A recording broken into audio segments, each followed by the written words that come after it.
எல்லாருக்கும் வணக்கங்க. இது உங்களோட வேலன் ஆன்மீக ஜோதிடம். நம்ம சேனலுக்கு எல்லாரையும் அன்புடன் வரவேற்கிறேன். நம்ம பார்த்தீங்கன்னா நவக்கிரகத்தோட வரலாறு நம்ம பார்த்துட்ருக்கோம். சூரிய பகவான், சந்திர பகவான், செவ்வாய் பகவான், ராகு பகவான், குரு பகவான், கேது பகவான், புதன் பகவான், சுக்கிர பகவான், இந்த மாதிரி கிரகங்களோட வரலாறு நம்ம பார்த்தாச்சு. வீடியோஸ் பார்த்தீங்கன்னா சேனல் இருக்குது, போய் பாருங்கள். இல்லைன்னா டிஸ்கிரிப்ஷனில் லிங்க் கொடுக்குறேன், அங்கே போய் செக் பண்ணுங்கள். நம்ம அடுத்ததாக பார்க்கக்கூடிய வரலாறு பார்த்திங்கன்னா சனி பகவானோட வரலாறு. அப்போது சனி பகவானோட வரலாறு என்னென்னு பார்த்தீங்கன்னா, பிரம்மதேவர் தன்னோட படைப்பு தொழிலை மேம்படுத்துறதுக்காக சப்த ரிஷிகளை படைக்கிறாங்க. அதில் ஒருத்தர் தான் மரிஷி மகரிஷியும். அப்போ மரிஷி மகரிஷிக்கும் அதிதி தேவதைக்கும் பிறந்தவங்க தான் சூரிய பகவான். அப்போது சூரிய பகவானும் அவரோட மனைவியான சந்தியா தேவியும் ஒன்றோடொன்று வாழ்ந்து வர்றாங்க. சூரிய பகவானோட வெப்பத்தை தாங்க முடியாமல் சந்தியா தேவி வெளியில் போய் தவம் இருக்கணும், அந்த தவத்தினால் வரக்கூடிய வரத்தால் சூரிய பகவானோட வெப்பத்தை தாங்குற அளவுக்கு சக்தி கிடைக்கும் அப்படின்னு சொல்லிட்டு தவம் இருக்க வெளியில் போகிறாங்க. நம்ம வெளியில் போகும்பொழுது சூரிய பகவான்கிட்ட சொல்கிறாங்க, அனுமதி கொடுக்கல.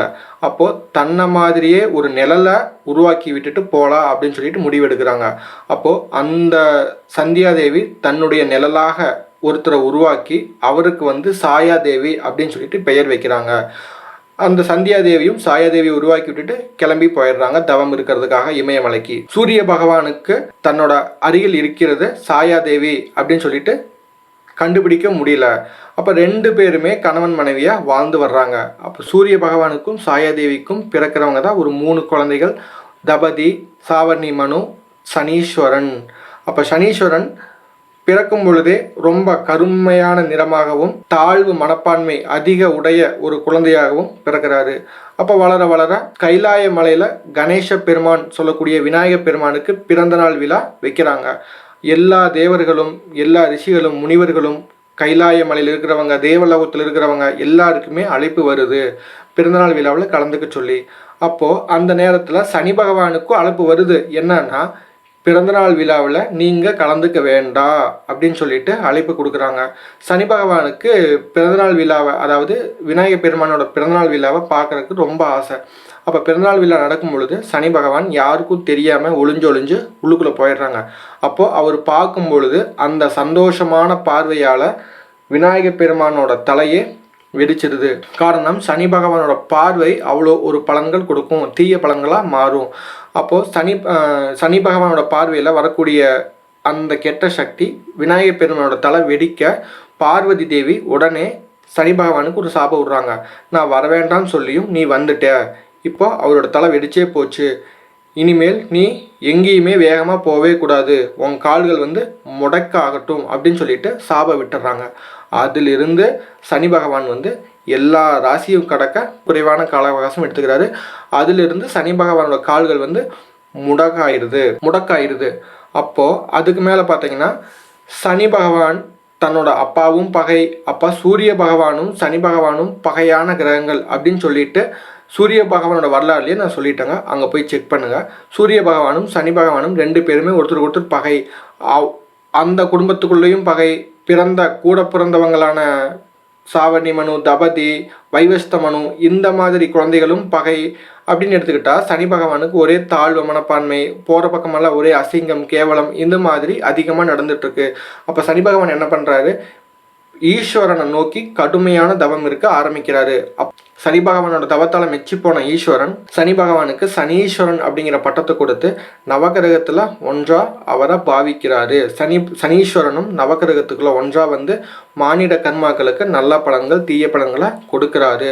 சனி பகவான் கொடுத்தா தடுக்க எந்த கிரகமும் கிடையாது அப்படிங்கிற மாதிரி சொல்லலாங்க. இன்னொன்று பார்த்தா, யாராலையும் அழிக்க முடியாத ராவணேஸ்வரன் அழிஞ்சதுக்கு காரணம் சனி பகவானோட பார்வை அப்படின்னு சொல்லலாங்க. அப்பேற்பட்ட ராவணேஸ்வரன் நவ கிரகத்தையும் தலைகீழாக படுக்க வைத்து அவங்க மேலே முதுகு மேலே ஏறி தான் தன்னோட அரியணையிலேயே அமர்வார். அப்படி இருக்கும் பொழுது ஆணவம் அதிகமான ராவணேஸ்வரனுக்கு நாரத மகாமுனி ஒரு ஐடியா சொல்கிறாரு. என்ன ஐடியான்னு பார்த்தா, இந்த மாதிரி நீங்கள் நவ கிரகங்களோட முதுகில் ஏறும் பொழுது போரில் புறமுதுகை காட்டி ஓடுறதுக்கு சமம்.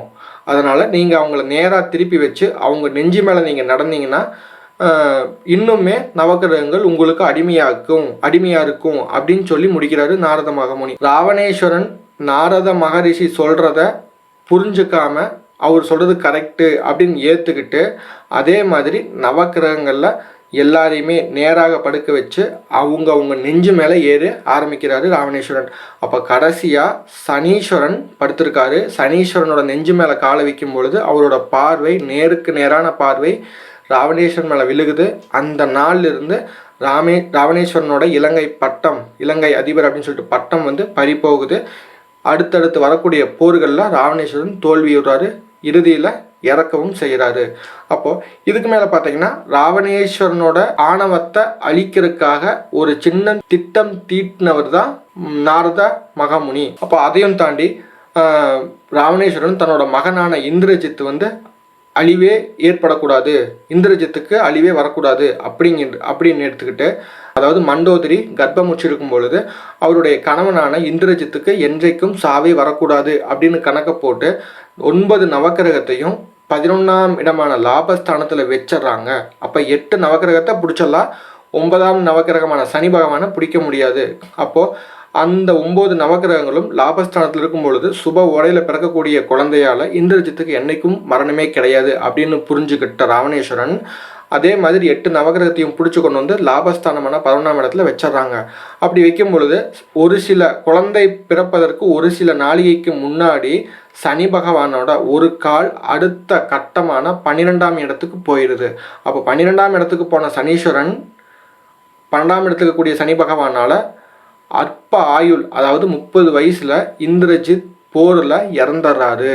அப்போது இப்போவும் நவக்கிரகத்தில் 12ஆம் இடத்துல சனி பகவான் இருந்தால் அது அற்ப ஆயுள் அப்படின்னு சொல்லிட்டு ஒரு பேச்சு இருக்குது, ஒரு புராண கதையை இதுக்கு சொல்லலாங்க.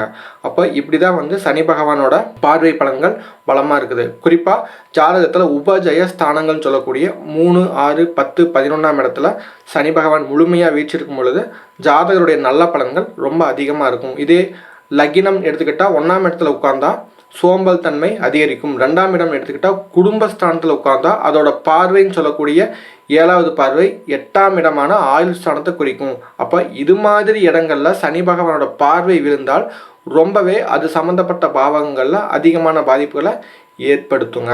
இப்போ வரைக்கும் மானிட கர்மாக்களுக்கு சனீஸ்வரம் பெற்ற சனி பகவான் பலன்களை வாரி வாரி கொடுத்துட்ருக்கிறாரு. நல்ல பலன்களாகட்டும் தீய பலன்களாகட்டும்.